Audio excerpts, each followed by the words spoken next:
Sahabat Base Media, tahun 2024 kurikulum Merdeka direncanakan akan diberlakukan untuk semua sekolah di tanah air. Tahun pelajaran 2021-2022 sudah ada sekitar 2.500 sekolah penggerak yang menerapkan kurikulum Merdeka, dan tahun pelajaran 2022-2023 ada 153.265 sekolah yang mengimplementasikan kurikulum Merdeka, baik sekolah penggerak maupun sekolah yang secara mandiri bersedia menerapkannya. Nah, apakah sahabat sudah berkenalan dan mulai paham dengan kurikulum Merdeka, atau masih tersandra dengan kekeliruan, salah paham, mispersepsi, miskonsepsi, misinformasi, salah kaprah terhadap perubahan kurikulum? Ikuti terus video ini sampai selesai ya. Dan bagi sahabat yang belum like dan subscribe, silakan like dan subscribe Base Media. Karena dengan subscribe channel ini, maka kita secara bersama-sama menebar manfaat kepada banyak orang. Berikut ini saya paparkan 8 kekeliruan pemahaman dan miskonsepsi terhadap kurikulum Merdeka. Kekeliruan yang pertama, perubahan kurikulum hanya pemborosan, ganti menteri pasti ganti kurikulum. Loh, kok bisa? Sahabatku semua, perubahan itu adalah sebuah keniscayaan. Kata orang, tiada yang abadi di dunia ini kecuali perubahan itu sendiri.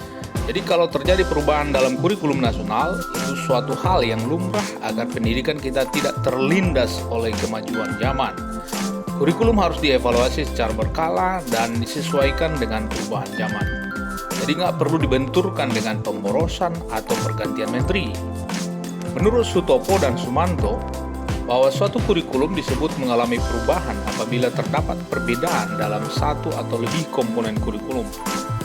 Komponen kurikulum dimaksud adalah tujuan pendidikan, pengetahuan, metode mengajar, dan penilaian.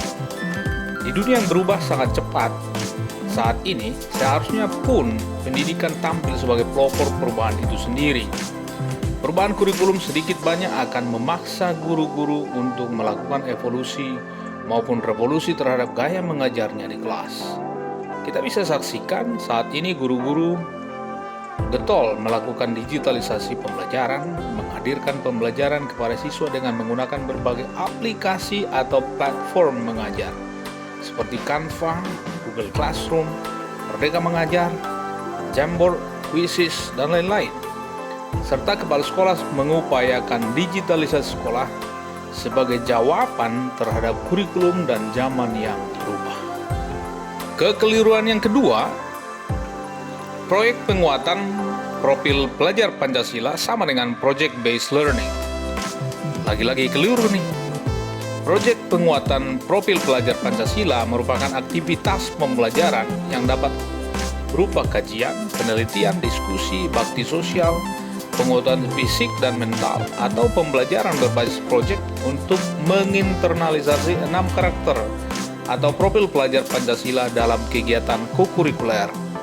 Sedangkan Project Based Learning atau PBL merupakan kegiatan pembelajaran berupa pembuatan produk barang atau layanan jasa yang digunakan sebagai wahana penguasaan kompetensi dalam kegiatan intrakurikuler. Dengan kata lain, pelaksanaan proyek penguatan profil pelajar Pancasila bisa saja dilakukan dengan menerapkan metode Project Based Learning. Kekeliruan yang ketiga, terjadi perubahan total jumlah mata pelajaran. Waduh, kaswat. Bila melihat struktur kurikulum Merdeka, tidak ada perubahan total jam pelajaran, hanya saja jam pelajaran atau JP untuk setiap mata pelajaran dialokasikan untuk 2 kegiatan pembelajaran yang berbeda. Pertama, kegiatan pembelajaran intrakurikuler, dan kegiatan kedua adalah kegiatan proyek penguatan profil pelajar Pancasila. Jadi, jika dihitung JP kegiatan belajar rutin di kelas, memang seolah-olah JP-nya berkurang dibandingkan dengan kurikulum 2013. Namun selisih jam pelajaran tersebut dialokasikan untuk proyek penguatan profil pelajar Pancasila. Misalnya, jumlah JP Bahasa Inggris di tingkat SMP 4 JP, nah 3 JP untuk pembelajaran tatap muka, dan 1 JP untuk proyek. Perubahan kecil yang ada misalnya mapel pendidikan kewarganegaraan yang disingkat PKN diubah menjadi pendidikan Pancasila, dan ada tambahan mapel wajib yaitu informatika. Sahabat tak usah khawatir, tunjangan sertifikasi aman lah itu.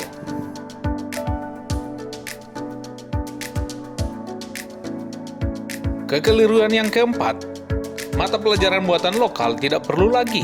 Ups, yang benar adalah sekolah dapat menambahkan muatan tambahan sesuai dengan kebutuhan dan karakteristik serta mengelola kurikulum buatan lokal secara fleksibel. Pembelajaran buatan lokal dapat dilakukan melalui 3 metode, yaitu yang pertama, mengintegrasikan buatan lokal ke dalam mata pelajaran lain.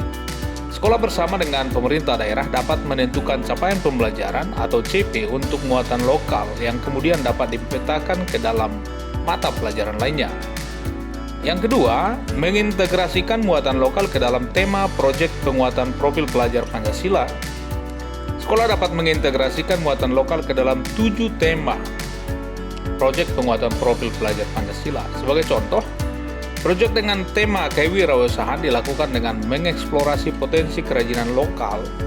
Proyek dengan tema perubahan iklim dapat dikaitkan dengan isu-isu lingkungan di wilayah tersebut. Dan proyek dengan tema suara demokrasi diintegrasikan dengan sistem musyawarah yang dilakukan masyarakat adat untuk memilih pemimpin adat. Yang ketiga, mengembangkan mata pelajaran khusus muatan lokal yang berdiri sendiri sebagai bagian dari program intrakurikuler. Sebagai contoh, mata pelajaran bahasa dan budaya daerah, kemaritiman, kepariwisataan, dan sebagainya sesuai dengan potensi masing-masing daerah. Sekolah yang membuka mata pelajaran khusus muatan lokal, beban belajarnya maksimum 2 JP per minggu tanpa ada jam untuk proyek. Kekeliruan yang kelima, pelaksanaan pembelajaran dan penilaian tambah ribet. Aduh, tunggu dulu sahabat. Sebaliknya, pembelajaran dalam kurikulum Merdeka lebih simpel.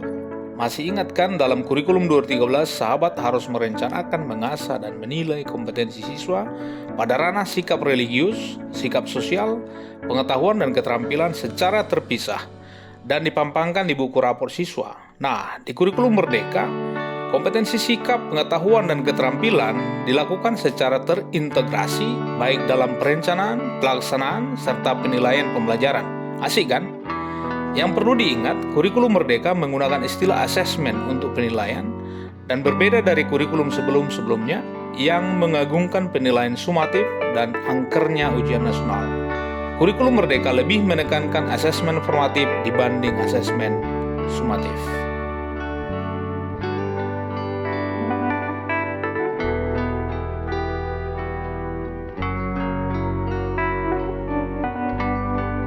Kekeliruan yang keenam, pembelajaran berdiferensiasi menjadi satu-satunya pendekatan yang digunakan. Benarkah demikian? Faktanya, kurikulum Merdeka membuka seluas-luasnya penggunaan berbagai model, pendekatan, metode, strategi, dan teknik pembelajaran. Silakan guru bereksplorasi dengan mempertimbangkan apakah model, pendekatan, metode, strategi, dan teknik pembelajaran yang digunakan sesuai dengan kondisi dan kebutuhan siswa, materi yang diajarkan, dan kemampuan guru menerapkannya.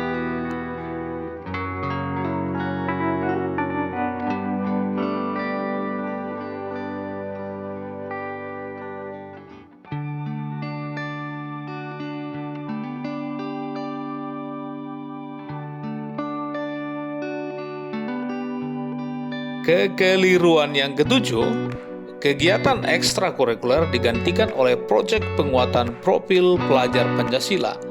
Oh my god, ini hoax. Sekolah malah diwajibkan untuk menyelenggarakan kegiatan ekstrakurikuler sebagai wadah pengembangan karakter dalam rangka perluasan potensi, bakat, minat, kemampuan, kepribadian, kerjasama, dan kemandirian siswa secara optimal yang dilakukan di luar jam belajar kegiatan intrakurikuler dan kegiatan kokurikuler di bawah bimbingan dan pengawasan sekolah. Kegiatan ekstrakurikuler mesti dikelola secara sistematis dan terpola agar bermuara pada pencapaian tujuan, termasuk memberikan dampak positif dalam penguatan profil pelajar Pancasila.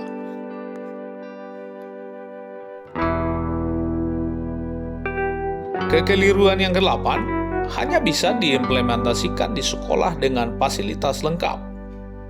Ini parah nih. Ini adalah pandangan yang keliru karena kurikulum Merdeka adalah kurikulum yang fleksibel, kurikulum yang dapat diterapkan di sekolah manapun, termasuk sekolah dengan fasilitas minim. Jadi, semua sekolah bisa mengimplementasikan kurikulum Merdeka tanpa perlu memikirkan apakah sarana-prasarana yang ada sudah memenuhi atau belum.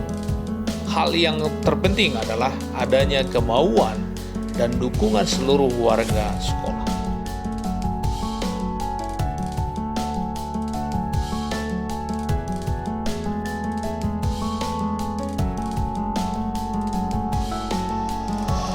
Demikianlah postingan kali ini hadir menyapa sahabat semua. Semoga memberi manfaat dan sebarkanlah kebaikan juga kepada orang lain. Sebuah senyum yang sahabat berikan kepada seseorang di jalan bisa menularkan senyum manis kepada orang lain lagi, sehingga seisi bumi pertiwi kita isi dengan senyum optimisme bahwa kurikulum Merdeka membawa kebaikan bagi dunia pendidikan, tempat para siswa generasi masa depan dimuliakan. Salam perubahan.